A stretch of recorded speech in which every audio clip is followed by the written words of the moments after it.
ठीक है। तो ये कोको पाउडर के साथ बनाएंगे हम वाइटनिंग मास्क। ये स्पेशल ब्राइडल मास्क है और ब्राइडल के साथ साथ बाकी घर वाले भी इसको यूज़ कर सकते हैं। ये ले लिया मैंने 1 चम्मच इसका।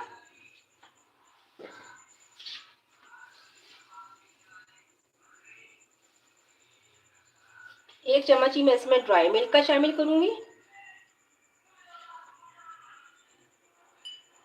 अच्छा, अब यहाँ भी अगर तो आपकी स्किन ड्राई है तो आप इसको थोड़ी सी ग्लिसरीन और दूध थोड़ा सा लेके ना आप दूध में इसको मिक्स कर सकते हैं। और अगर आपकी स्किन ऑयली है तो आप दही सूट करता है तो आप दही भी डाल सकते हैं, रोज वाटर भी डाल सकते हैं, या फिर सिंपल पानी भी डाल के आप इसकी अच्छी सी पेस्ट रेडी कर सकते हैं। तो जिनकी स्किन एक्स्ट्रा ड्राई है वो इसमें 2-3 ड्रॉप इसमें शामिल करेंगे ग्लिसरीन के और कोको पाउडर के।